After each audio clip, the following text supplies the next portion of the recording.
سامعین و ناظرین کرام، السلام علیکم ورحمۃ اللہ وبرکاتہ۔ سورہ آل عمران آیت نمبر 93 سے شروع کریں گے۔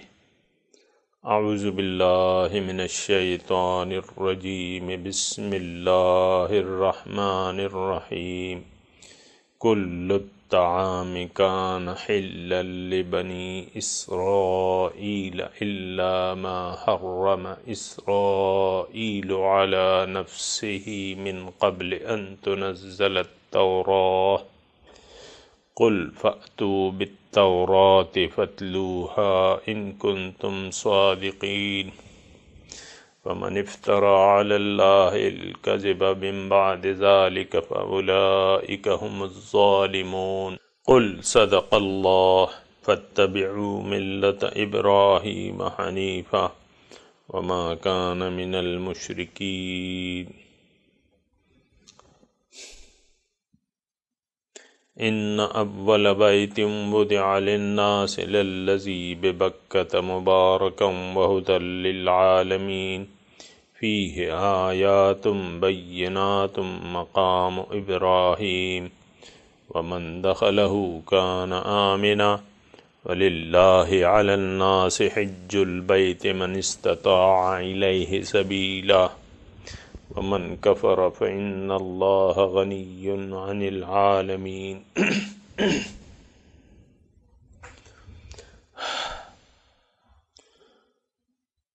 کل الطعام کان حلا لبنی اسرائیل، ہر ایک طعام حلال تھا بنی اسرائیل پہ، مگر جو منع کر لیا تھا اسرائیل نے اپنے اوپر قبل اس کے کہ تورات نازل ہوئی تھی۔ قل فأتوا بالتوراۃ، آپ کہہ دیجئے کہ لے آؤ تورات کو، اس کی تلاوت کرو اگر تم سچے ہو۔ فمن افترى علی اللہ الکذب،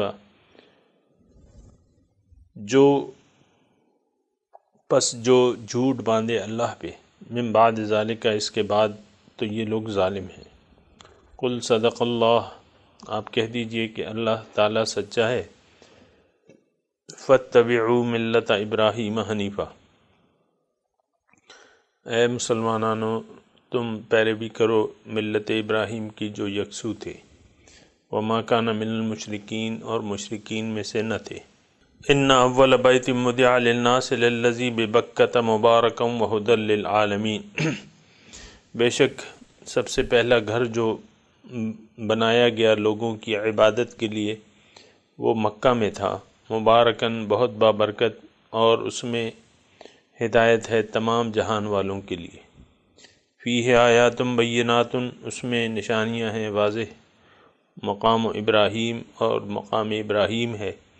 من دخلہ کان آمنا، جو اس میں داخل ہو گیا وہ امن پا گیا۔ وللہ علی الناس حج البیت من استطاع الیہ سبیلا، اور لوگوں کے ذمے اللہ کے لیے حج کہتے ہیں ارادے کو، قصد کو، اور اصطلاحاً جو ہم حج کرتے ہیں وہی مراد ہے۔ حج ہے بیت اللہ کا جس کی استطاعت ہو اس کی طرف۔ من کفرا، جس نے انکار کیا، فإن اللہ غنی عن العالمین، پس اللہ تعالیٰ تمام جہان والوں سے بے نیاز ہے۔ سامعین کرام، گزشتہ درس میں جو آیت تھی کہ لن تنالوا البر حتی تنفقوا مما تحبون، بہت بنیادی آیت ہے، اور اس کے بارے میں ہم نے کل بات کی تھی کہ تم نیکی کو پا نہیں سکتے، نیکی تک پہنچ نہیں سکتے جب تک محبوب چیز جو تمہیں پسند ہو وہ قربان نہ کر دو۔ سامعین اکرام، کل گزشتہ درس میں بھی ہم نے وضاحت کی تھی اس کی بات کہ نفس جو ہے وہ سب سے زیادہ ہمیں محبوب ہے، اور یہ تمام چیزیں جو ہیں یہ نفس ہی کی وجہ سے ہمیں محبوب ہیں۔ جس نفس کا تزکیہ ہو جائے سامعین کرام، اس نفس کو یہ چیزیں محبوب نہیں رہتی۔ اور یہ حقیقت بھی ذہن نشین کر لیں، کیونکہ ایک آیت ہے، اس کے معنی جاننے چاہیے کہ اس کے معنی کیا ہیں۔ جب تک بنیادی طور پہ اللہ تعالی ہمیں محبوب نہ ہو، یعنی مقصد زندگی کے طور پہ اور تمام جو ہماری چاہتے ہیں، اس میں جب تک ذات باری تعالی ہمیں محبوب تر نہ ہو جائے، بلکہ سب سے زیادہ محبت اللہ تعالیٰ سے ہم نہ کرنے لگیں یا چاہنے نہ لگیں، تو اس وقت تک تزکیہ نفس کی کوئی ضرورت ہی نہیں محسوس ہوتی۔ سامعین کرام، اگر میں تھوڑا سا آپ کا وقت لوں اور وہ بے جا نہ ہوگا، میں یہ کہنا چاہ رہا ہوں کہ یعنی اللہ تعالیٰ نے اتنا تو یعنی آپ نے پڑھ لیا کہ اللہ تعالیٰ فرما رہے ہیں کہ لن تنالوا البر حتی تنفقوا مما تحبون، جو محبوب اشیاء ہیں جب تک تم ان کو خرچ نہ کر دو، اللہ کی راہ میں تم نیکی کو پا نہیں سکتے۔ سامعین کرام، بالکل یہی بات ہے، لیکن آپ کو میں وضاحت کروں کہ اگر اللہ تعالی ہمارا مقصود نہ ہو جائے، جب تک ظاہر ہے کہ اس وقت تو ہمارا مقصود اللہ تعالی نہیں ہے، ہم تو من حیث القوم حب دنیا میں مصروف ہیں، دنیا سے محبت ہے اور باطن کو ہم بھولے ہوئے ہیں۔ سامعین کرام، جب تک یہ صورتحال ہوگی، آپ یقین جانیں کہ نیکی کو ہم نہیں پہنچ سکتے۔ بعض باتیں ایسی ہوتی ہیں کہ جو بہت بنیادی ہوتی ہیں، یعنی اس لن تنالوا البر حتی تنفقوا مما تحبون سے آپ کو اس کی تہ تک پہنچنا چاہیے۔ جو محبوب اشیاء ہیں وہ آپ قربان نہیں کر سکتے جب تک بحیثیت مقصود آپ کی نظروں سے یہ گر نہ جائیں۔ دنیا تو ہمیں محبوب ہے سامعین کرام، دنیا اور ما فیہا۔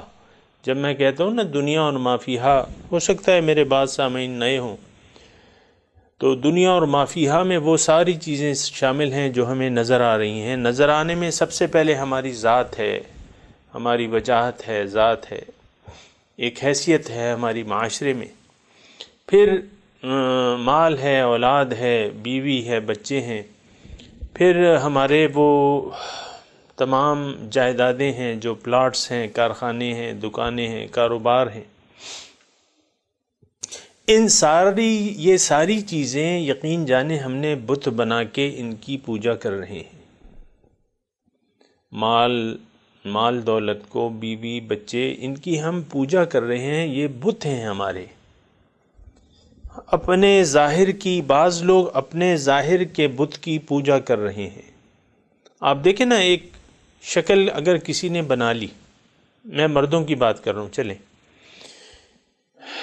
ایک شکل اس نے اپنی ایک شناخت بنا لی کہ بھئی میری داڑھی کلین شیو ہوگا، میرا مثال کے طور پہ میں عرض کر رہا ہوں سمجھنے کے لیے، کلین شیو ہوگا، میری مونچھیں ہوں گی یا نہیں ہوں گی، وہ ایک فیصلہ کر لیتا ہے، میرا یہ لباس ہوگا، میں اس طرح کوٹ، پتلون کوٹ، یعنی جب میں جو پیک آورز ہیں اس میں پتلون کوٹ اپنے اوپر سجایا رکھوں گا، اور اس کے بعد جو ہے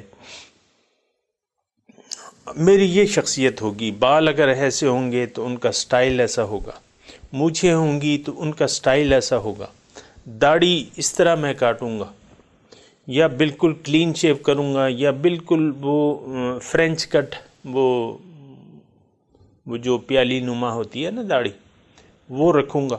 یہ ہر شخص نے اپنی شخصیت کے متعلق ایک پیمانہ مقرر کر دیا ہے، اور پھر یعنی اس کو اب بت بنا لیا ہے، اور اسی رکھ رکھاؤ سے وہ زندگی گزار رہا ہے۔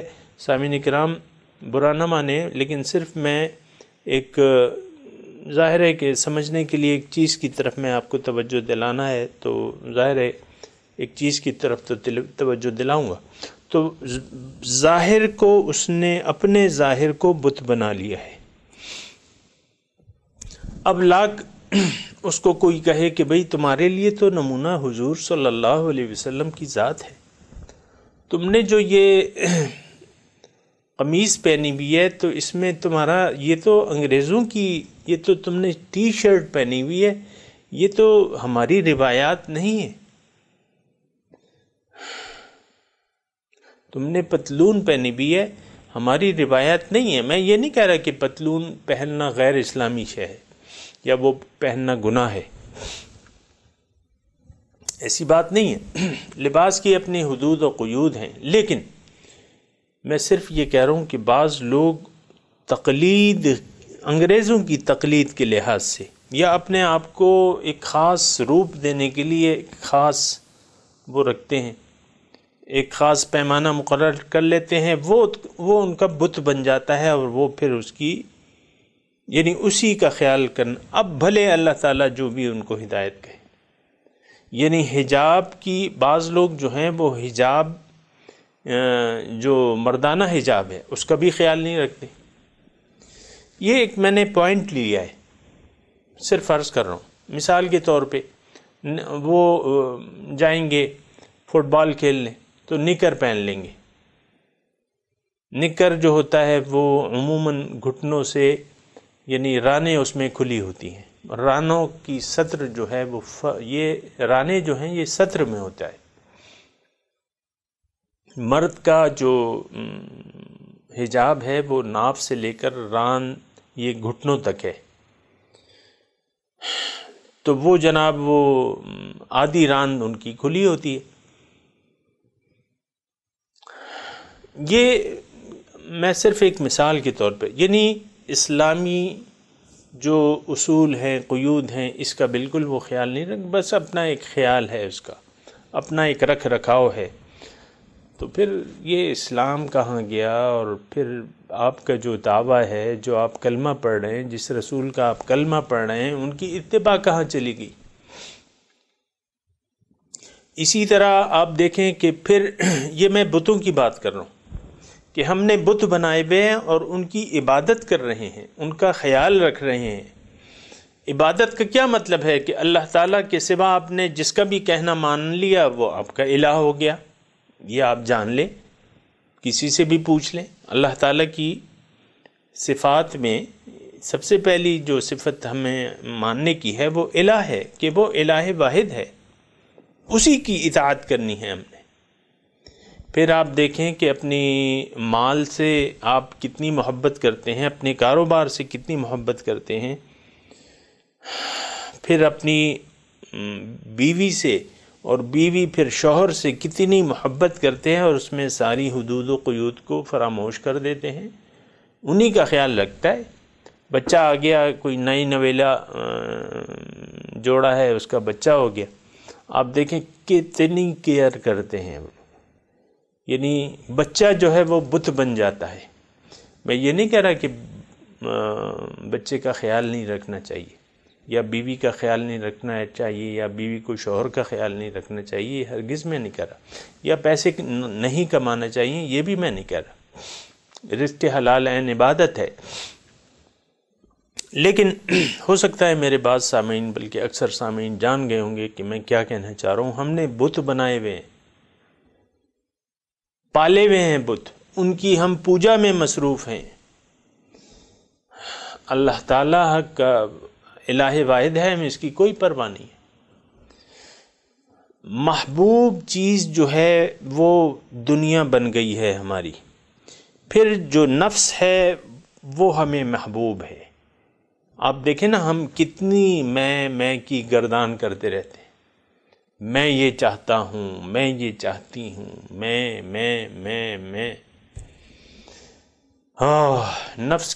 نفس بہت بڑا بت ہے۔ ارأیت من اتخذ ہواہ الہ، کیا دیکھا ہے تم نے اس شخص کو جس نے اپنی خواہشات کو اپنا معبود بنا لیا ہے؟ تو نفس محبوب ہے، کہنا میں یہ چاہ رہا ہوں کہ یہ نفس محبوب ہے، دنیا محبوب ہے، نفس دنیا چاہتا ہے. جب یہ تو وہ آپ کا دشمن قرار دیا گیا ہے، کیونکہ وہ آپ کو دنیا کی طرف متوجہ کرتا ہے، آپ کو ظاہر کی طرف متوجہ کرتا ہے. یہ نفس جو ہے، اعدى عدوک نفسک الذی بین جنبیک، دشمن نمبر 1 تمہارا نفس ہے جو تمہارے پہلو کے اندر ہے، دشمنوں کا دشمن. تو نفس جو ہے سامعین کرام، نفس محبوب ترین چیز ہے، ارادی طور پہ یا غیر ارادی یہ ایک الگ بات ہے. نفس ہمیں محبوب ہے اور اسی طرح نفس کو دنیا محبوب ہے، تو یہ ساری چیزیں ہمیں محبوب ہیں. انا خیر منہ، شیطان نے کیا کہتا؟ شیطان کو جب سجدے کا حکم ہوا اور پھر اس نے سجدہ نہیں کیا تو پوچھا رب نے کہ تم نے ما لک اللہ تکون مع الساجدین، تم نے سجدہ کیوں نہیں کیا؟ ان کا انا خیر منہ خلقتنی من نار وخلقتہ من طین، میں بہتر ہوں اس سے. یہ دیکھیں میں آ گئی اور اسی میں ہم گرفتار ہیں سامعین کرام.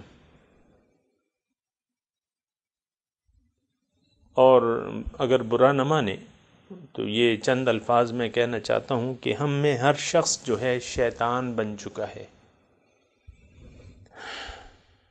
وہ پشتوں میں ایک ضرب المثل ہے اور بہت پیاری ہے، اور اس کا الفاظ یہ ہیں کہ انسان یا صورت در رحمان دے یا صورت در شیطان دے.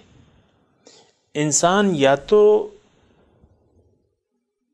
شیطان ہے، شیطان کی صورت ہے، یا تو وہ شیطان کی صورت ہے، یا وہ صورت رحمان ہے. ہم تو خواہشات کی پیچھے پڑ کے شیطان کے بندے بن گئے ہیں. اور بات یہ ہے سامعین کرام، یہ شیطان کی بندگی ایک ایسا جملہ ہے جس سے بہت سے لوگ، بہت سے میرے سامعین قائل نہیں ہوں گے کہ ہم شیطان کی بندگی کر رہے ہیں. اور حقیقت بھی یہی ہے کہ کوئی شخص، دنیا میں کوئی شخص تقریباً، چاہے وہ کسی بھی مذہب سے تعلق رکھتا ہو، خواہ وہ یہودی ہو، عیسائی ہو، سکھ ہو، ہندو ہو، کوئی ان میں سے یہ نہیں کہتا، اور خاص کر مسلمان، وہ یہ نہیں کہتے کہ ہم شیطان کی بندگی کر رہے ہیں، شیطان کی عبادت کر رہے ہیں. شیطان کی بندگی کا دعویٰ کوئی نہیں کرتا، لیکن عملاً شیطان کی بندگی یا اللہ کی بندگی کا کیا مطلب ہے؟ تھوڑا سا تو آپ یعنی تجزیہ کر سکتے ہیں. جو شخص اللہ کے کہنے کے مطابق زندگی گزار رہا ہے وہ اللہ کی بندگی میں مصروف ہے. جو شخص منچاہی زندگی گزار رہا ہے تو شیطان اور کیا چاہتا ہے؟ شیطان تو یہ کیا چاہتا ہے کہ تم اپنی مرضی سے جیو. کون سا دین، کہاں کا قرآن، کون سی سنت رسول، چھوڑو سب کو، اپنی مرضی سے جینا سیکھو. ہم میں تقریباً بہت سے لوگ جن کا دعویٰ ہے کہ ہم مسلمان ہیں، وہ اپنی مرضی جینا چاہتے ہیں، اللہ کی مرضی سے نہیں جینا چاہتے، رسول کی مرضی سے جینا نہیں چاہتے. برا نہ مانے، حقیقت یہ ہے. اپنی مرضی، میں یہ چاہتا ہوں، میں یہ چاہتی ہوں. اللہ، تو پھر شیطان کی بندگی اور کسے کہتے ہیں؟ نفس اور شیطان تقریباً ایک ہی چیز ہے. شیطان کی بندگی میں لوگ مصروف ہیں عملاً. جو یعنی ایک میں جملہ آپ کو عرض کرتا ہوں، سنیں کہ جو شخص نفس کے کہنے من چاہی زندگی گزار رہا ہے، عملاً وہ شیطان کی بندگی کر رہا ہے، شیطان کی عبادت میں مصروف ہے یا نفس کی عبادت میں مصروف ہے. بات ایک ہی ہے. سورہ یاسین میں آپ دیکھیں الم اعہد الیکم یا بنی آدم اللہ تعبدوا الشیطان، اے بنی آدم کیا میں نے تم سے وعدہ نہیں لیا تھا اللہ تعبدوا الشیطان کہ شیطان کی عبادت مت کرنا، انہ لکم عدو مبین وہ تو تمہارا کھلا دشمن ہے۔ شیطان کو ایک اور جملہ میں کہنا چاہ رہا ہوں، ذرا سنیں، اور وہ یہ ہے کہ ہم لوگ عملاً شیطان کی بندگی میں مصروف ہیں، اگرچہ ہمارا دعویٰ یہ ہے کہ ہم اللہ کی عبادت کرتے ہیں، اگرچہ ہم زبان سے کلمہ حق پڑھتے ہیں کہ اشہد ان لا الہ الا اللہ واشہد ان محمدً عبدہ ورسولہ۔ بچے کو بڑے شوق سے یہ سکھایا جاتا ہے اسکولوں میں، یہ پانچوں کلمے جو ہیں یہ سکھائے جاتے ہیں، پہلا کلمہ طیب، دویم کلمہ شہادت، تیسرا کلمہ تمجید، اور اس طرح کلمہ استغفار وغیرہ۔ تو یہ تو بس زبانی زبان ہے، بس اس کے علاوہ کچھ بھی نہیں ہے۔ تو شیطان کی عبادت اللہ تعالیٰ نے فرمایا کہ شیطان کی عبادت مت کرو، انہ لکم عدو مبین۔ شیطان کی عبادت ہم لوگ کر تو رہے ہیں، اور شیطان کو اپنا دوست بنایا ہوا ہے ہم نے، شیطان کو اپنا دوست بنایا ہوا ہے، اور شیطان ہمارا ساتھی بن گیا ہے۔ سامعین کرام یہ بات بھی ذہن میں رکھیں، ہمیں تو باطن کا کچھ پتہ ہی نہیں چلتا، اللہ تعالیٰ نے سب کچھ قرآن میں کھلا کھلا کہہ دیا ہے۔ اللہ تعالیٰ فرماتے ہیں من یعش عن ذکر الرحمن نقید لہ شیطانا فہو لہ قرین، جس نے ومن یعش عن ذکر الرحمن، جس نے رحمان کی یاد سے منہ موڑ لیا، اعراض کر لیا، نقید لہ شیطانا، ایک شیطان میں اس پہ مسلط کر دوں گا، اللہ فرما رہے میں مسلط کر دوں گا، فہو لہ قرین، وہ اس کا ساتھی بن جائے گا۔ وَإِنَّهُمْ لَيَسُدُّونَهُمْ عَنِ السَّبِيلِ وَيَحْسَبُونَ أَنَّهُمْ مُهْتَدُونَ۔ اب ہوتا کیا ہے، جس کا شیطان ساتھی بن جائے، دوسری جگہ ہے مَن يَكُنِ الشَّيْطَانُ لَهُ قَرِينًا فَسَاءَ قَرِينًا، جس کا شیطان ساتھی بن جائے تو بہت برا ساتھی ہے۔ تو ہم لوگوں نے عملاً شیطان کو اپنا ساتھی بنایا ہوا ہے۔ اب یہ کرتا کیا ہے، سیدھے راستے سے لوگوں کو روکتا ہے، وَإِنَّهُمْ لَيَسُدُّونَهُمْ عَنِ السَّبِيلِ، سیدھے راستے سے روکتا ہے۔ اچھا اب ان کا خیال کیا ہے، وَيَحْسَبُونَ أَنَّهُمْ مُهْتَدُونَ، خیال ان کا یہ ہے کہ یہ اچھے کام کر رہے ہیں، ہدایت پہ ہیں، ہدایت یافتہ ہیں۔ اب ہر شخص دیکھیں اپنے آپ کو، دیکھ لیں،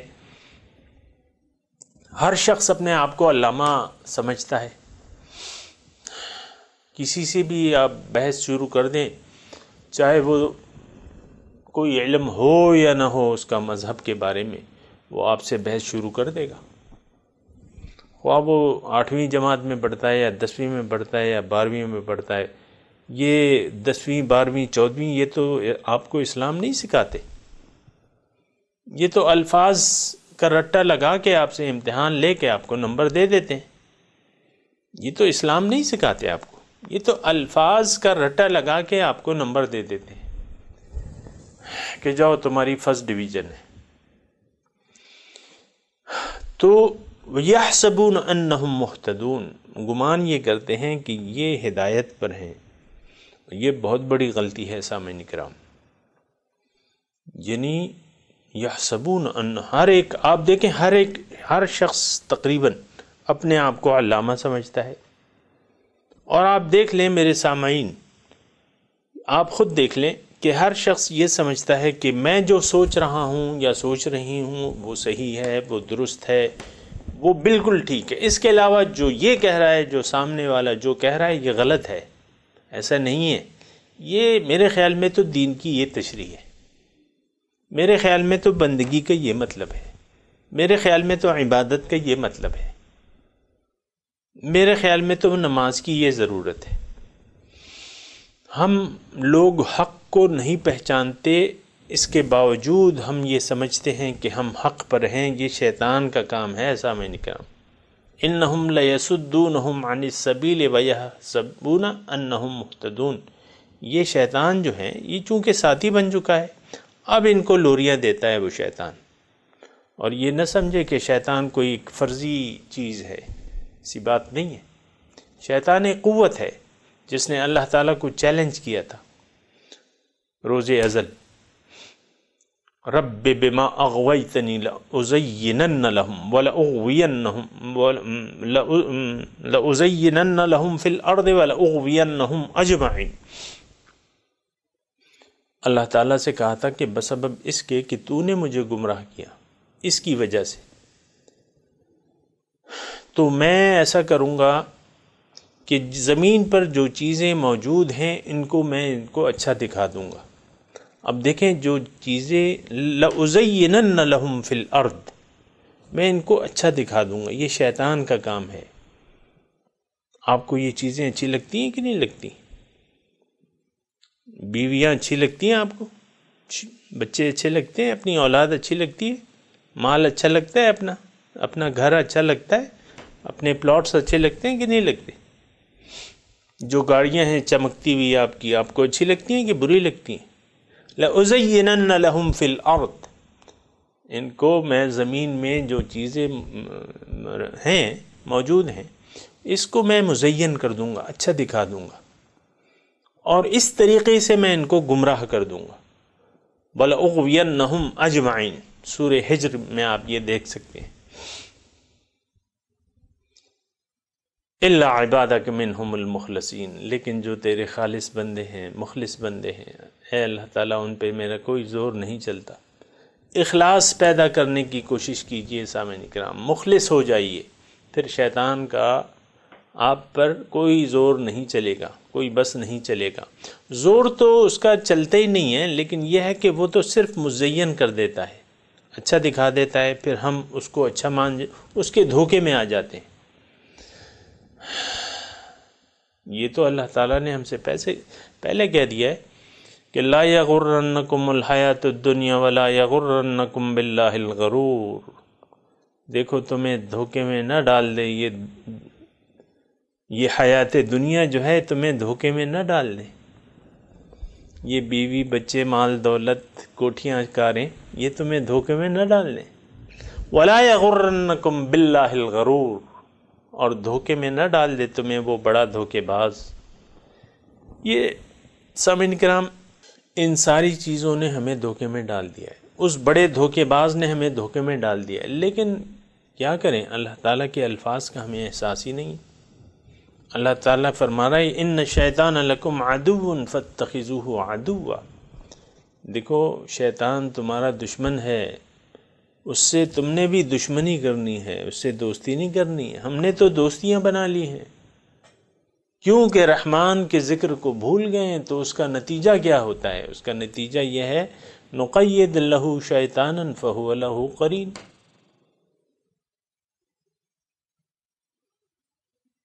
ان کا شیطان میں ساتھی بنا دیتا ہوں، اس کا وہ ساتھی بن جاتا ہے۔ تو سامعین اکرام میں عرض کر رہا تھا کہ یہ لن تنالوا البر حتی تنفقوا مما تحبون، نیکی کو تم پا نہیں سکتے، پہنچ نہیں سکتے نیکی تک جب تک محبوب اشیاء قربان نہ کر دو،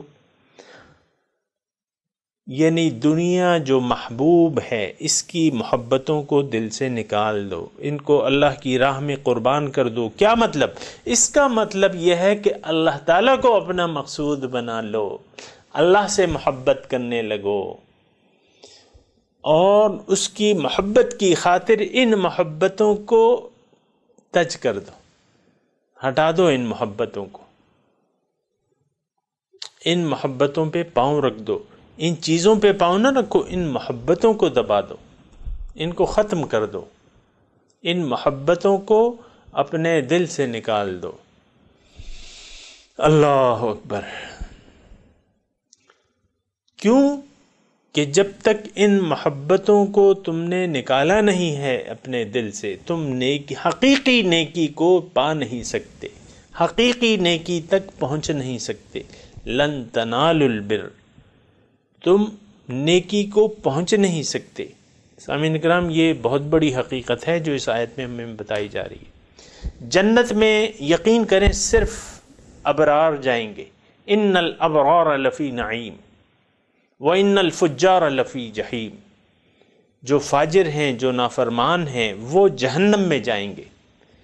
جب تک نفس اور یہ دنیا ہمیں محبوب ہو، ہم سے گناہ ہوتے رہیں گے، ہم گناہ گار رہیں گے۔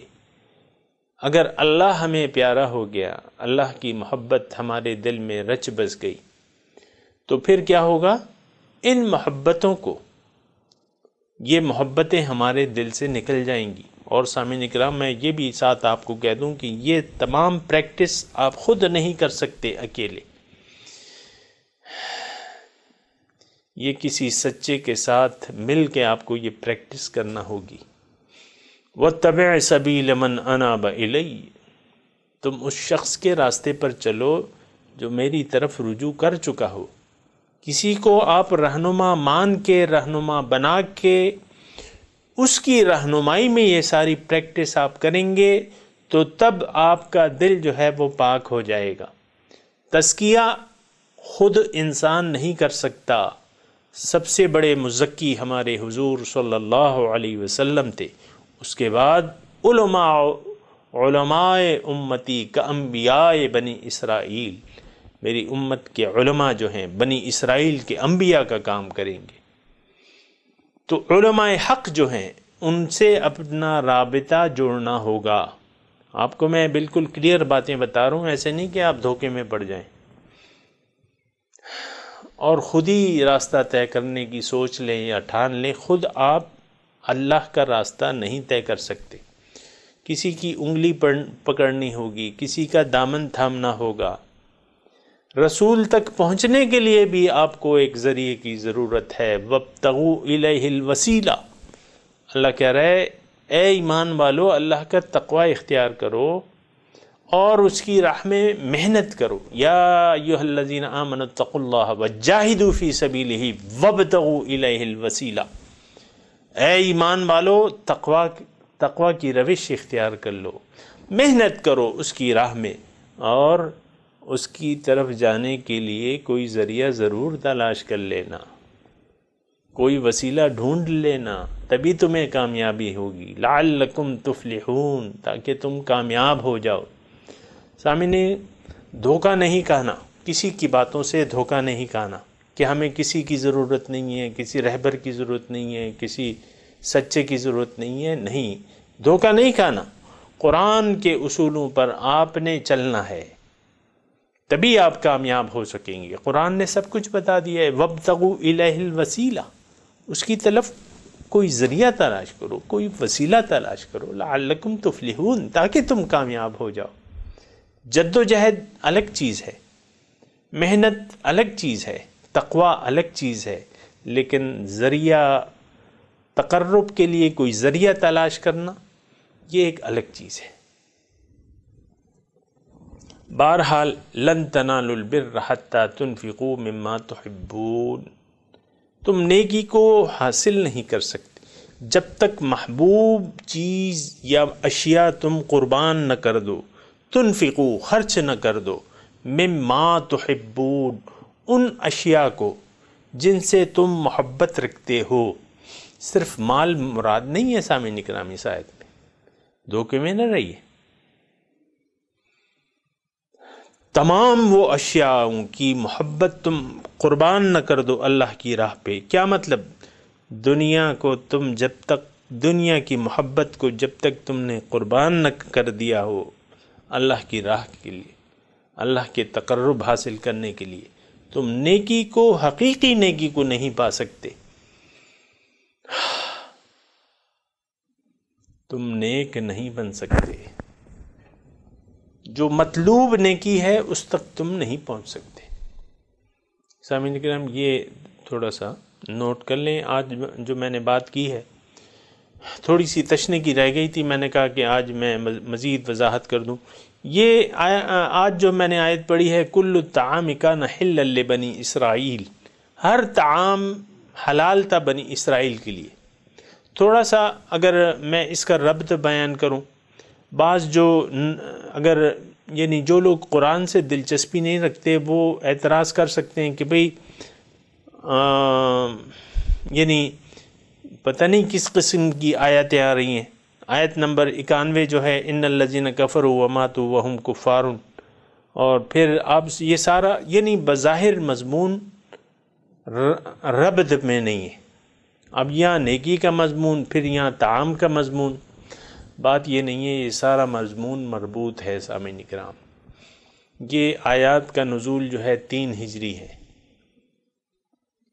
اور آپ کو معلوم ہے کہ مدینے میں حضور صلی اللہ علیہ وسلم اور مسلمانوں کا واسطہ جو تھا وہ یہودیوں سے تھا، اور یہودی وہ قوم ہے جو مسلمان تھے، اپنے مان تھے، اور یہ وہ قوم ہے جو حضور صلی اللہ علیہ وسلم کی آمد کا سن کے مدینہ تشریف لائے تھے اور مدینہ آباد ہو گئے تھے، لیکن یہ ایک خبیث دنیا کی محبت میں گرفتار ہو کر انہوں نے رسول صلی اللہ علیہ وسلم سے عداوت مول لے لی، ان کی مخاصمت مول لے لی، ان سے مقابلے شروع کر دیے، اور ان کو شہید کرنے کی بھی سازشیں، کفار سے مل گئے جناب، مشرکین مکہ سے مل گئے۔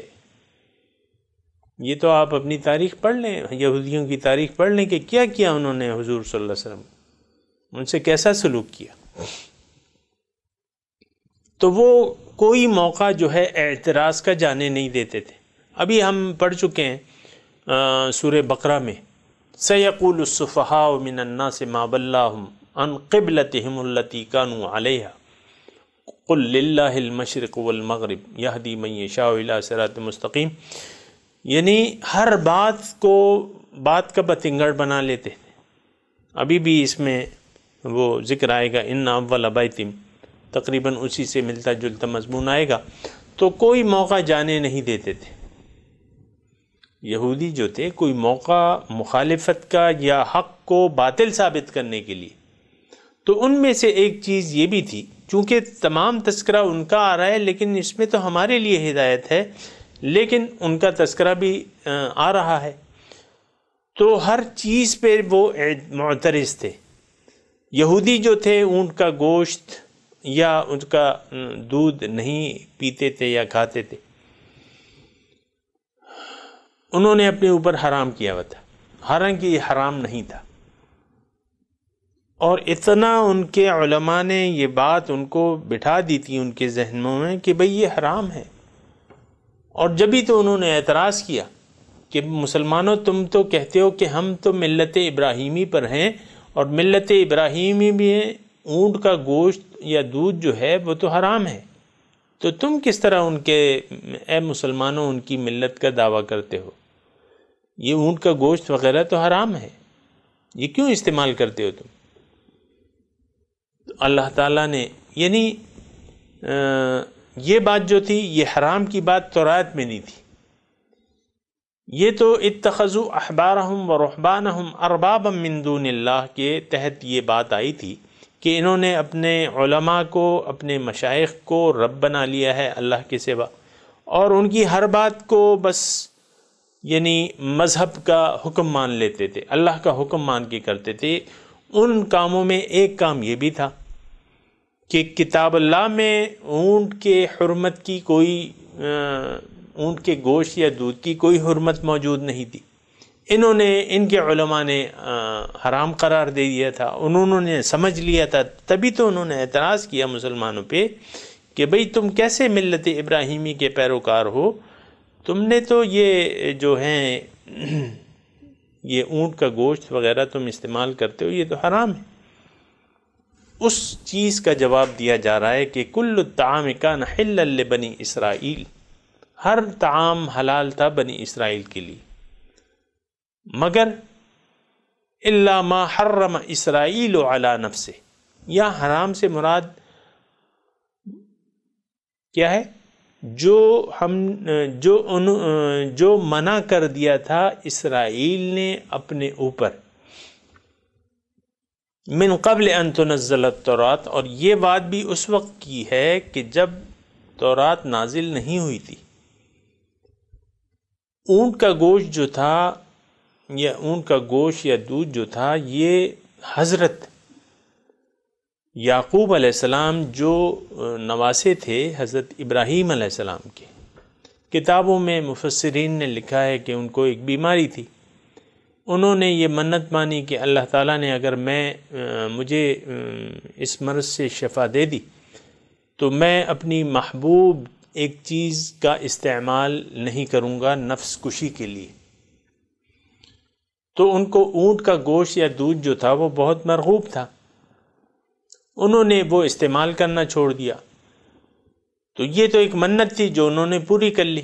منت ماننا مطلب جائز ہے، ایسی تو کوئی بات نہیں ہے۔ تو بوجوہ انہوں نے اونٹ کا گوشت کا استعمال ترک کر دیا۔ ان کے جو امتی تھے ان کے لیے یہ چیز لازم نہیں تھی، کیونکہ ایک چیز کتاب میں حرام نہیں ہے تو آپ اپنے اوپر کیوں؟ انہوں نے تو ایک منت مان لی تھی ایک خاص وجہ سے، اور انہوں نے حرام نہیں قرار دیا تھا، بس پرہیز کرتے تھے، یا کسی بیماری کی وجہ سے، ہو سکتا ہے یہ بھی ہو کہ بیماری کی وجہ سے گوشت کا استعمال، اونٹ کے گوشت کا استعمال انہوں نے ترک کر دیا۔ اور یہ کوئی نامناسب بات نہیں ہے۔ بعض وقت مریض کو ڈاکٹر گوشت منع کر دیتے ہیں کہ بھئی تم فلاں سرخ گوشت نہ کھانا۔ بہت سے جو دل کے مریض ہوتے ہیں ان کو ڈاکٹر کہتے ہیں کہ بھئی تم وائٹ میٹ کھایا کرو، مچھلی کھایا کرو، یا سرخ گوشت نہ استعمال کرو۔ تو پھر مریض کو اس کا پابند ہونا پڑتا ہے اپنے علاج کے لیے۔ تو جو وجہ بھی تھی انہوں نے استعمال نہیں کیا، لیکن ان کے بعد جو لوگ تھے انہوں نے اپنے اوپر لازم کر لیا اس کا استعمال نہ کرنا۔ پھر جو بعد والے آئے انہوں نے حرام قرار دے دیا۔ ان کے علماء نے کہہ دیا کہ بھئی یہ چیز حرام ہے، لیکن کتاب میں تو نہیں تھی۔ جب تورات آئی حضور صلی اللہ علیہ وسلم، یہ حضرت موسیٰ علیہ السلام، اس میں بھی اس کی حرمت کا کوئی ذکر نہیں تھا۔ اور بنی اسرائیل جو تھے وہ تو بنیاد ان کی تو وہی تھے، یعنی حضرت موسیٰ علیہ السلام واحد صاحب شریعت پیغمبر تھے بنی اسرائیل کے، باقی تو ان کی اتباع میں آئے تھے۔ باقی پیغمبر جو تھے، چاہے وہ حضرت عیسیٰ ہوں یا سلیمان ہوں یا داؤد ہوں، وہ تو محض نبی تھے، رسول تو نہیں تھے، یعنی صاحب شریعت پیغمبر نہیں تھے۔ رسول وہ بحث الگ ہے کہ رسول تھے یا نبی تھے، بہرحال یہ سارے انبیاء تھے۔ اور صاحب شریعت پیغمبر، یہ آپ نوٹ کر لیں جنہوں کو معلوم نہیں ہے، کہ صاحب شریعت پیغمبر جو ہے، جو احکامات ہیں وہ صرف تورات میں ہیں۔ تو اللہ تعالیٰ فرما رہا ہے کل الطعام کان حلا لبنی اسرائیل، ہر طعام جائز تھا، ہر طعام کا کھانا جائز تھا، مگر وہ جو اپنے اوپر منع کر لیا اسرائیل نے اپنے اوپر خود، من قبل، اور وہ بھی یعنی تورات کے نزول سے پہلے۔ اور تم کیسے کہتے ہو کہ یہ گوشت کھانا جو ہے، اونٹ کا گوشت کھانا یا دودھ پینا یہ حرام ہے؟ فَأْتُوا بِالتَّوْرَاتِ، آپ ان سے کہہ دیجئے اے رسول اللہ تورات کو لے آؤ، بتاؤ کہاں لکھا ہوا ہے، فَاتْلُوهَا إِن كُنتُمْ صَادِقِينَ، بتاؤ مجھے کہاں لکھا ہے اگر تم سچے ہو۔ تو اسی طرح ہوا، حضور صلی اللہ علیہ وسلم نے کہا کہ بھئی لے آؤ کتاب، لے آؤ، ہمیں بتاؤ کیسے کہتے ہو تم۔ یعنی یہ اعتراض انہوں نے کیا تھا مسلمانوں پہ۔ حضور نے کہا کہ نہیں، ملت ابراہیمی میں یہ گوشت حرام نہیں ہے، اور تورات میں بھی نہیں ہے۔ اگر تم کہتے ہو کہ تورات میں ہے تو لے آؤ، فَاتْلُوهَا إِن كُنتُمْ صَادِقُونَ۔ اب اس کے باوجود تم افتراء کرتے ہو۔ فَمَنِ افْتَرَىٰ عَلَى اللَّهِ الْكَذِبَ، جو افتراء کرے گا